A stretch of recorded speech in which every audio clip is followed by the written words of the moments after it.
동안 우리는 십자가 위에서 예수님께서 하셨던 말씀들을 살펴보았습니다. 그리고 오늘 볼 6번째 말씀은 다 이루었다라는 말씀이죠. 이 말씀은 성경에 있는 그 모든 이야기들의 가장 핵심이 되는 최고 봉우리라고 할 수 있습니다. 구약의 모든 이야기가 다 이 한마디를 위해서 달려왔고 그 이후에 이어진 신약의 이야기가 결과라고 한다면 이 한복판에 있는 핵심이 바로 다 이루었다는 오늘 예수님의 선언이기 때문입니다. 자, 그런데 생각해 보면 우리는 예수님께서 이 말씀을 왜 십자가 위에서 하셨는가라는 생각을 해볼 수 있는 것 같습니다. 다른 기적들을 베푸실 때 여러 가지 예수님께서 그렇게 영광스러운 일들에 있으실 때 내가 너희를 위해서 이런 일들을 다 이루었다라고 하신다면 훨씬 더 큰 효과를 낼 수 있었을 텐데 왜 예수님은 죽기 전에 십자가 위에서 이 말씀을 하셨을까요? 그것은 하나님께서 예정하셨던 계획이 예수님께서 우리를 대신하여 제물로 드려지는 것이었기 때문에 그렇습니다. 인간이 지은 죄는 하나님과의 단절이라는 그 영혼의 죽음을 만들어냈습니다. 그러나 그럼에도 불구하고 이 인간을 창조해낸 하나님의 계획은 여전히 이어졌죠. 사람을 타락했다고 버리지 않으시고 그 인간에 대한 계획을 계속해서 가져가십니다. 하나님께서 자기의 피조물로 삼았던 우리들을 불쌍히 여기셨기 때문입니다. 그래서 진노의 심판을 당하는 길밖에 없었던 우리에게 하나님은 다시 한번 자신을 만날 수 있는 길을 열어주셨습니다. 자, 구약에서 이 길은 무엇이었습니까? 이스라엘 백성들이 드렸던 제사였죠. 우리는 이 제사에 대해서 많이 들으셔서 알고 있으시지만 그 제사가 실제로 어떻게 이루어지는지는 한 번도 경험해 본 적이 없어서 어떤 장면인지는 알기가 좀 어렵습니다. 그런데 아마도 이런 장면이었을 것 같아요. 사진을 좀 올려주시면 다음입니다. 네, 이렇게 그 성막이 있는 곳에서 밖에서 제단 위에 제사를 드립니다. 보시면 보통 이제 여러분 아시는 것처럼 송아지나 염소 또는 양, 가난할 때는 비둘기 정도로 제사를 드렸는데 이때 제사를 드리는 사람은 가져온 제물 위에 이렇게 손을 얹어서 안수를 합니다. 안수를 하는 사람이 누구냐면 제사장이 아니라 제물을 가지고 온 사람이죠. 그리고 구약의 내용을 좀 살펴보면 이 안수를 하면서 자신의 죄가 무엇인지를 이야기했다고 합니다. 왜냐하면 이 안수라는 행동 자체가 내 죄가 제물에게 옮겨간다는 것을 의미하기 때문이죠. 레위기 1장 4절 말씀을 보시면 그는 번제물의 머리에 안수할지니 그를 위하여 기쁘게 받으심이 되어 그를 위하여 속죄가 될 것이라고 말씀하십니다. 그러니까 이렇게 안수를 할 때 제물의 죄가 옮겨가게 되는데, 자, 그런데 여러분, 이 제물은 누가 잡습니까? 그렇죠? 네. 레위기의 다음 절을 보시면 그는 여호와 앞에서 그 수송아지를 잡을 것이요 아론의 자손 제사장들은 그 피를 가져다가 회막 문 앞 제단 사방에 뿌릴 것이며 이렇게 되어 있습니다. 그러니까 누가 동물을 잡는다고 되어 있어요? 제사를 드리는 사람. 제사를 드리기 위해서 동물을 가지고 온 사람이 직접 그 동물을 잡게 되어 있다고 기록되어 있습니다. 우리는 보통 제사장들이 이제 이 제사를 다 진행하는 것이라고 생각하는데 좀 자세하게 보시면 더 디테일한 그림들이 있습니다. 근데 이 제물은 어떻게 가져오는 거냐면 집에서 애지중지 키워요. 하나님께 가져올 때에는 흠이 있으면 안 되지 않습니까? 그러니까 집에서 애지중지 키워서 흠이 없도록 잘 돌본 다음에 더 어려운 점은 무엇이냐면 집에서 예루살렘 성전까지 이 제물을 흠이 없이 데려가야 됩니다. 그러니까 뭐 예루살렘 근처에 사는 사람은 괜찮지만 저기 이스라엘 끝단에 사는 사람은 뭐 일주일, 한 달을 넘게 바깥에서 그 동물을 아무 흠이 없도록 끌고 가야 되는 거죠.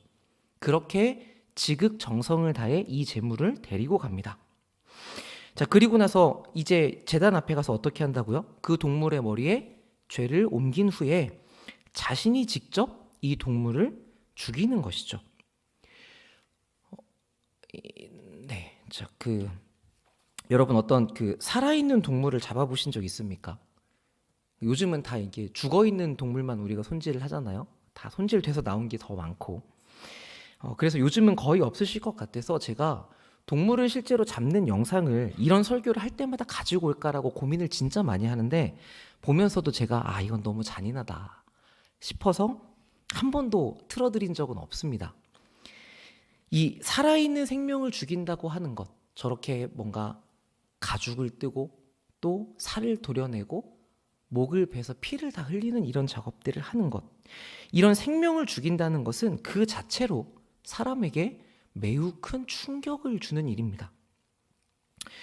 이것은 우리가 생각할 때 어떻게 하면 가장 다가올까 제가 고민을 하다가, 여러분 집에 있는, 여러분이 너무도 사랑하시는 그 반려동물 있죠. 그걸 생각해 보시면 이해가 잘 될 것 같습니다.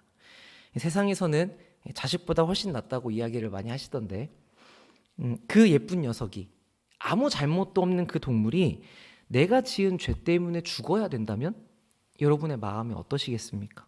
그것도 내가 직접 그 동물을 죽여야 하고 피가 더 이상 나오지 않을 때까지 그 피를 다 받아내야 되고 이 가죽을 다 벗겨내고 살을 다 도려내야 한다면 여러분의 마음이 어떠실까요? 이게 구약에서 하나님께 드렸던 제사의 모습이었습니다. 그러면 이 제사를 드리는 사람은 그 자리에서 무엇을 생각하게 되겠습니까? 우리가 죄로 인해서 사실 이렇게 죽을 존재였다라는 것을 느낄 수 있게 되겠죠. 직접적으로. 자, 그러면서 내가 하나님과 단절된 죄인이라는 것을 생각하게 될 거고, 내가 다시 하나님께 나아가기 위해서는 아무런 잘못 없는 이 생명이 완전히 찢기고 해체되며 모든 피를 다 쏟아야만 한다는 것으로부터 이 죄의 대가가 얼마나 무참하고 분명한지를 뼈저리게 경험할 것입니다. 그러니까 이 구약의 제사라는 것은 우리가 생각하는 것처럼 뭔가 막 이렇게 아름답고 멋지고 이런 모습은 아니었던 것이죠. 거기에는 동물의 울음소리가 들렸을 것이고 제사를 드리는 피비린내가 진동을 했을 거고 제사장들이 입었던 하얀 세마포에는 온갖 핏자국이 가득했을 겁니다. 그러니까 우리가 이런 제사의 현장을 한 번이라도 눈으로 봤다면, 또는 우리가 이 제사를 직접 드려보았다면, 우리가 죄 때문에 하나님 앞에 나아갈 수 없다는 것이 무엇인지, 또 이 길을 열기 위해 생명의 죽음이라는 얼마나 큰 대가가 필요한지에 대한 이해가 지금과는 더 다를 것입니다. 그리고 그만큼 우리는 이런 일을 당했어야 되는 나를 구원해 주신 그 하나님의 사랑과 자비에 더 많은 감사를 드릴 수 있겠죠. 이렇게 죄의 실상을 마주한 사람은 다시는 내가 죄를 짓지 않겠다고, 한 생명의 죽음을 내가 다시는 불러오지 않겠다고 아마 강하게 다짐을 했을 겁니다. 죄를 짓고 싶은 생각이 들 때마다 집에서 제물로 드리기 위해서 애지중지 키우는 그 동물을 보면서 몇 번이라고 그 마음을 접을 수 있지 않겠습니까? 그러니까 죄에 대한 지금 우리가 가지는 어떤 그 경계심과는 이 강도와 정도가 다를 수 있는 것이죠. 제가 생각해 봤을 때 우리는 눈앞에서 그런 죽음이 벌어지지 않기 때문에 사실상 이 죄를 조금은 더 가볍게 여기지 않나 싶습니다. 그것이 어떤 결과를 가져오는지 우리가 실제적으로 경험하는 일이 별로 없기에 우리는 애가 하나님 앞에 나아가서 회개하면 된다고 그렇게 여기기 때문이죠. 그래서 우리는 이 구속과 받은 은혜를 이야기하기 전에 항상 죄에 대한 하나님의 진노가 얼마나 두렵고 무서운 것인지를 먼저 알 필요가 있습니다. 그래야 하나님께서 베푸신 구원이 얼마나 대단한 것인지를 우리가 알고 감사할 수 있게 되는 것이죠. 여러분은 일상을 사시면서 여러분의 죄의 문제에 대하여서 얼마나 많은 생각을 하며 보내십니까? 우리의 어떤 행동이나 우리의 어떤 말이나 우리의 어떤 생각들이 하나님 앞에서 과연 얼마나 죄에 가까운가, 이런 고민들을 얼마나 하면서 지내십니까? 그러니까 우리가 받은 이 구원에 감사하려면 우리는 그만큼 하나님 앞에서 지금 더 죄에 대해서 주의하는 면이 있어야 하는 것이죠. 왜냐하면 다른 것도 아니고 우리는 예수 그리스도로 말미암아 구원을 얻었기 때문입니다. 자, 그런데 정말 신기한 것은 무엇이냐면 구약에서 그렇게 피부에 와닿는 제사를 드리면서 그만큼 실질적으로 강한 결단을 했을 텐데, 그럼에도 불구하고 사람은 하나님으로부터 멀어지는 것이 쉽지 죄와 완전히 결별하지 못하는 존재라는 점입니다. 그래서 하나님과의 교제의 길이 완전히 열릴 수가 없었죠. 인간이 계속해서 범죄하기 때문에 매번 후회하고 반성하지만 그럼에도 피비린내 나는 제사의 과정이 반복되어 왔습니다. 자, 그런데 구약에서 이런 제사는 신약에서 무엇이라고 이야기합니까? 예표, 그림자라고 이야기를 하죠. 그것의 실상은 무엇이냐면 예수 그리스도의 십자가 사건입니다. 그래서 이 예수님의 십자가는 그 모든 것들을 더 뛰어넘는 사건이라고 신약은 우리에게 밝히 드러내주고 있죠. 완전한 제물이신 예수님이 하나님의 진노를 단번에 영원히 만족시킨 구속의 사건이었습니다. 그래서 우리는 다시는 제사가 필요 없는 그 완전한 구원을 얻게 되었죠.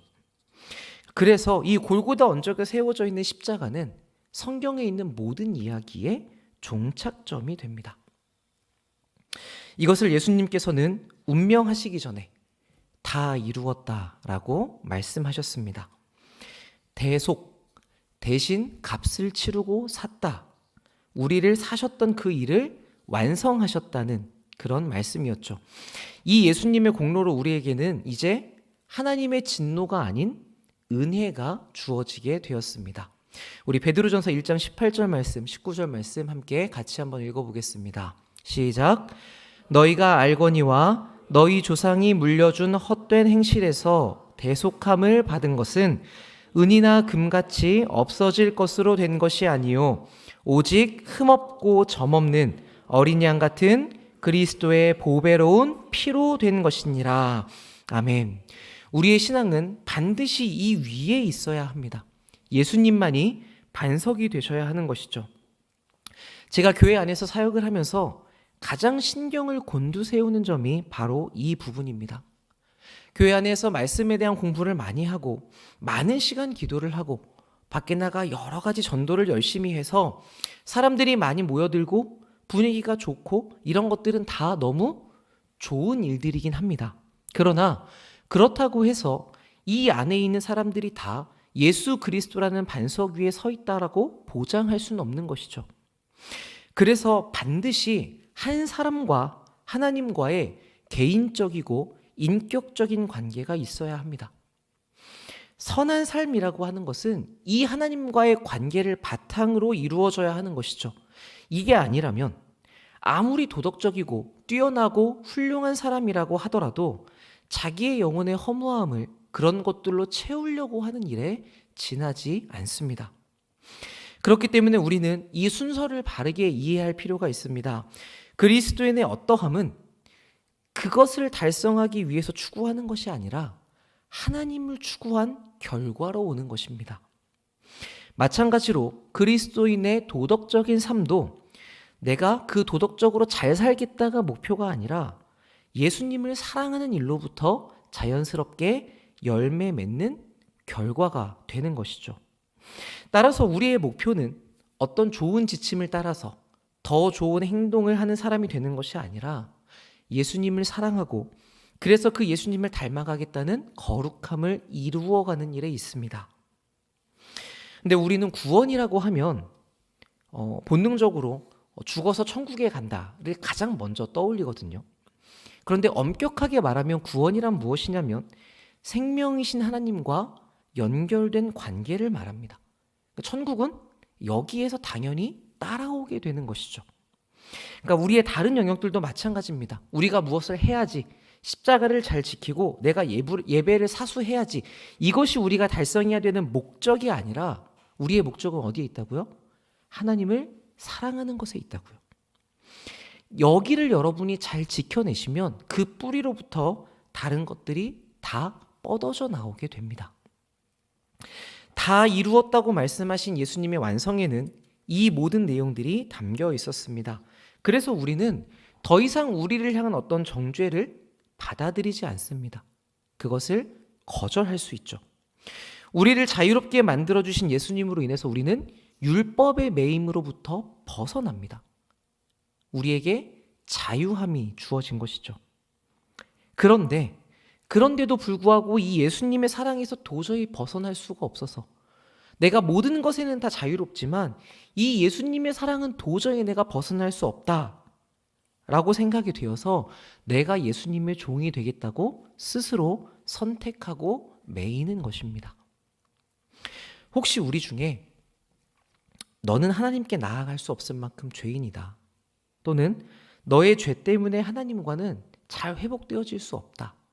그래서 하나님이 지금 너를 이렇게 다루시는 것이다. 이런 양심의 고발에 찔리고 불안해하시는 분이 있으시다면 그때 오늘의 말씀과 같이 대답하십시오. 맞다. 나는 그런 사람인데. 그런데 그리스도께서 나를 위해서 십자가에서 이 일을 온전히 다 이루어내셨다.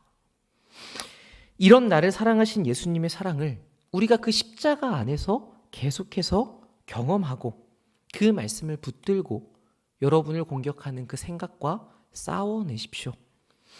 그럴 수 있도록 예수님께서 오늘 십자가에서 이 말씀을 남겨주시지 않았습니까? 이것은 우리에게 선언하신 확신의 말씀이죠. 내가 다 이루었다. 그러니까 계속해서 이 말씀을 스스로에게 선포하시고 이 말씀을 나의 것으로 삼으시면서 여러분이 끝까지 그 자리에서 물러서지 않으셨으면 좋겠습니다. 자, 그렇다면 여러분, 이제 우리가 할 것은 무엇이 있습니까? 그 사랑을 받은 우리가 하나님을 향해서 헌신하고 더 열심을 내며 살아야 합니까? 아니죠. 아닙니다. 주님께서 이루신 이 십자가 안에서 우리가 더욱 머물러야 되고 그 은혜를 깨닫는 것이 더 우선이어야 됩니다. 제가 이번 한 주 내내 새벽 기도를 통해서 또는 오늘까지 이 내용을 반복해서 말씀드리고 있는데 그런데도 우리는 어떻게 생각하냐면 내가 은혜를 받았으니까 그래 이제는 무엇을 잘해야 된다. 자꾸 여기로 가죠. 이게 우리가 가지고 있는 신앙의 관성 때문에 그렇습니다. 그런데 여러분 십자가를 누리는 것이 우리의 신앙의 심장입니다. 심장이 뛰어야 몸이 움직일 것 아닙니까? 그래서 우리는 매일 매순간 이 십자가로 나아가는 연습을 먼저 해야 됩니다. 그럴 수 있게 된다면 그러면 여러분이 고민하시는 그 모든 문제들 내가 예수님을 어떻게 따라갈 것인가 내가 이 사람과의 관계에서 어떻게 화해를 할 것인가 지금 나에게 처한 이 문제에 대한 염려를 어떻게 해결할 것인가 이 모든 것들은 다 그 그리스도의 십자가 안에서 해결이 되게 됩니다. 그렇기 때문에 여러분 언제나 이 십자가를 놓치지 마십시오. 우리는 할 수 있는 만큼 매번 이 주님의 십자가 아래 그리고 최선을 다해서 오래 머물러 있어야 됩니다. 혹 오늘 제가 드리는 말씀의 내용 중에 여러분의 마음에 그대로 받아들여지지 않으시는 부분이 있다면 그분은 마음속에 솔직하게 이렇게 인정하시면 좋겠습니다. 내가 아직 예수님을 내 구원자로 완전히 믿고 있지 못하는구나. 그리고 그와 함께 곧장 내가 죄인임을 인정하고 우리가 알고 있는 대로 회개하고 이 사실을 믿기로 결정하시면 좋겠습니다. 여러분 우리가 예수를 믿는다고 할 때 우리는 어떤 사실을 어떤 내용을 믿는 것입니까? 이 예수님이 하나님의 아들이시고 그분이 이 땅에 오셔서 죽으신 것이 다 나를 위한 일이었고 내 죄를 가지고 나를 대신해 죽으신 십자가 사건으로 나를 구원하셨다는 사실을 믿는 것이지 않습니까? 그러니까 이것을 내가 믿겠으니 도와달라고 하나님께 구하는 것이 필요한 것이죠. 이 내용을 진심으로 고백할 수 있다면 그러면 거기서부터 우리의 영혼은 표현할 수 없는 만족과 평안을 누리게 될 것입니다. 자, 그런데 이런 말씀을 드리면 내가 지금 예수님을 믿는 것과 불안한 것과 어떤 상태에 있는지 모르겠다라고 혼란스러워 하시는 분이 계셔서 제가 도움이 될 만한 기준을 하나 가지고 왔습니다. 내가 놓을 수 없는 어떤 것과 우리 예수님을 견주어 봤을 때 그래도 예수님이 가장 가치 있는 분이라고 내가 진심으로 인정하는가? 이 부분을 고민해 보시면 좋을 것 같습니다. 물론 우리는 욕심이 있는 사람들이기 때문에 놓지 못하고 포기하지 못하는 것들이 있습니다. 그런데 그런 상황에서도 구원을 받은 영혼은 반드시 압니다. 내가 이걸 놓지는 못하고 있지만 나를 위해서 십자가를 지신 예수님은 그 무엇보다도 바꿀 수 없는 분이라는 것을 확신하는 것이죠. 바울의 표현대로 이 예수님은 세상의 모든 좋다는 것을 다 배설물로 만들어버릴 정도로 가장 고상하신 분이시라는 것을 그 구원받은 영혼은 반드시 알게 되어 있습니다. 여러분, 우리는 이 예수님을 정말로 구하고 있습니까? 진심으로 내가 이 십자가의 비밀과 풍성함, 그 영광을 알기 위해서 다른 모든 것들을 포기할 수 있다라고 말할 정도로 이것을 사모하고 계십니까? 이번 특세 동안 제가 새벽마다 이제 성도님들과 함께 기도하잖아요. 그런데 하루는 이런 생각이 들었습니다. 하나님께서는 정말 우리의 어떤 간절한 만큼 그만큼을 다 채워주시는구나. 자, 그렇다고 해서 하나님께서 우리가 이만큼 간절하니까 이 정도에 맞춰서 이만큼만 주신다는 이야기는 아닙니다. 하나님은 항상 우리에게 풍성하게 부어주시는데 그것을 받을 우리의 준비된 마음이 이만한 그릇이어서 이만큼밖에 담기지 않는다는 의미입니다. 자, 이렇게 말씀을 드리면 이제 좀 억울하신 분도 있으실 것 같아요. 저는 정말 간절히 하나님을 찾고 있습니다. 지금 저는 하나님을 만나기 위해서 정말 간절한 마음으로 기도하고 있습니다 하실 수 있죠. 예, 맞습니다. 그러니까 저도 그게 진심이라고 생각을 합니다. 그런데 그래서 우리가 스스로를 조금 더 잘 살펴볼 필요가 있습니다. 우리에게는 진짜 하나님이 간절한 때가 있었습니다. 우리의 건강이라던가 우리의 경제적인 상황이라던가 내가 백방으로 노력을 해보아도 그 사방이 다 막힌 것 같아서 그래서 하늘만 바라보고 있을 수밖에 없는 때가 있었죠. 그렇게 우리에게 하나님의 도움이 간절했을 때 그때 여러분은 어떠셨습니까? 다른 것에는 눈을 돌릴 겨를도 없이 금식하고 기도하고 그 옷자락을 붙잡기 위해서 늘어지지 않았습니까? 하나님께서 나에게 무엇 하나라도 은혜의 부스러기 하나라도 어떻게 떨어뜨리실지 몰라서 우리는 오나가나 하나님만 바라보고 하나님께 매달렸던 적이 있죠.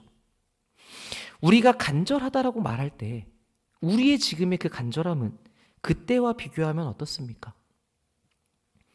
지금 간절하다고 하시는 말씀은 이 자리에 왔을 때 여기에서만큼은 잠시 간절하다 정도이지는 않습니까? 그렇다면 우리는 지금 내가 간절한 만큼 하나님께 받고 있는 것이라고 말할 수도 있는 것이겠죠. 하나님께서는 여러분들이 그것보다 더욱 더 나아오기를 바라고 계십니다.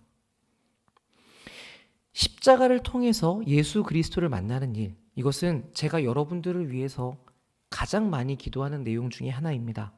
반드시 그랬으면 좋겠는데, 그리고 사실 이것만 된다면 더 이상 바랄 게 없겠는데, 그런데 제가 어떻게 해드릴 수 없는 영역이기도 합니다. 그런데 이번 새벽에 여러분 주님을 찾으실 때 주님께서 여러분에게 가까이 와주시고 여러분의 기도에 응답해 주시지 않았습니까?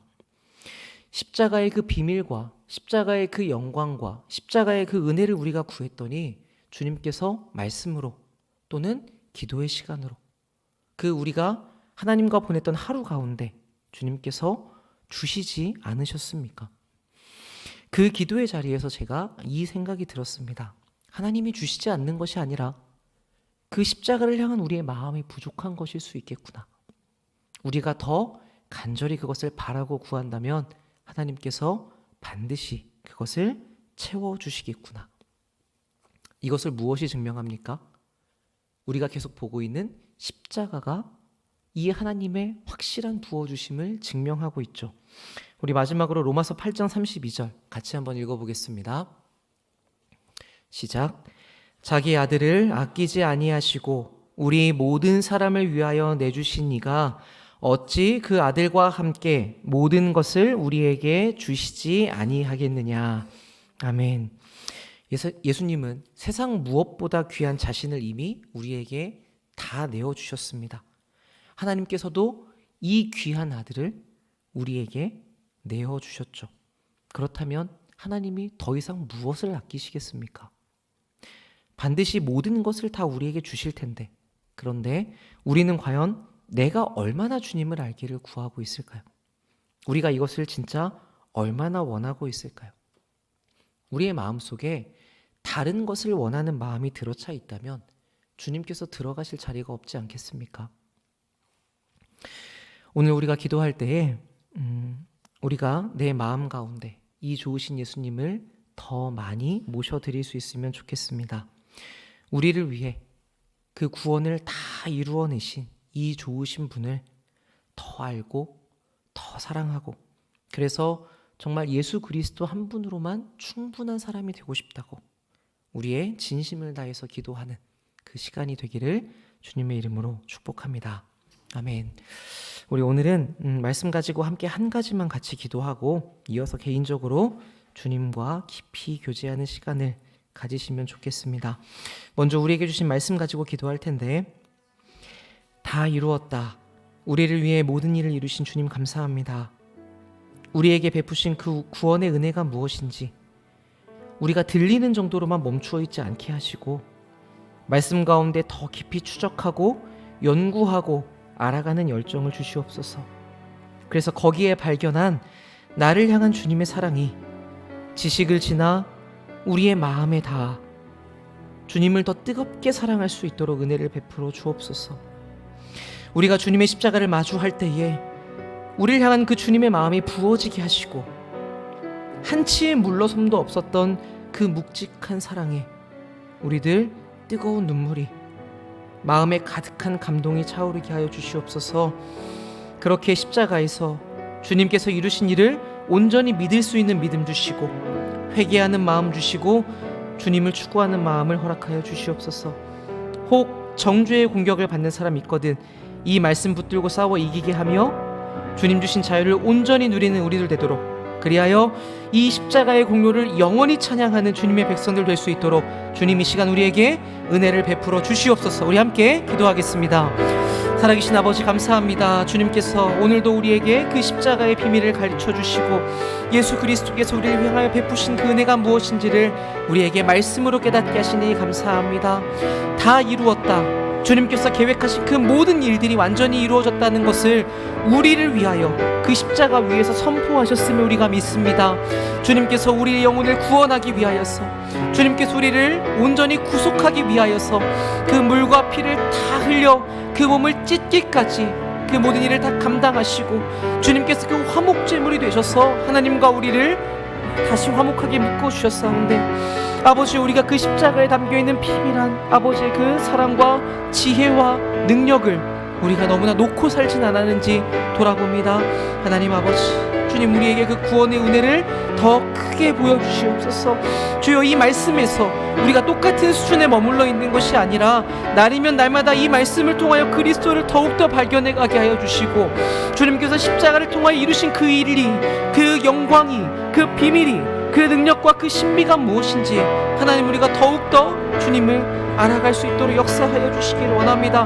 그리하여서 주님 우리의 신앙이 항상 그 십자가의 뿌리를 두게 하여 주시고 우리의 매일이 그 십자가 그늘 아래에서 시작되는 매일이 되게 하여 주시고 주님, 그래서 우리가 매 순간마다 하나님 앞에서 어떻게 살아가야 할 것인가를 요구받을 때에 우리의 힘과 의리의 능력이 아니라 우리 안에 살고 계시는 그 그리스도를 통하여서 아버지 이 십자가의 풍성한 비밀 가운데 담겨있는 사랑을 통하여서 주님 그것이 원동력이 되어 우리가 하나님 앞에 우리의 모든 것을 내어드리는 삶으로 살 수 있도록 아버지 역사하여 주시기를 원합니다. 주님, 주님의 백성들이 주의 십자가를 간구하고 예수 그리스도를 우리의 것으로 맞아들이기 위하여 당신 앞에 엎드릴 때에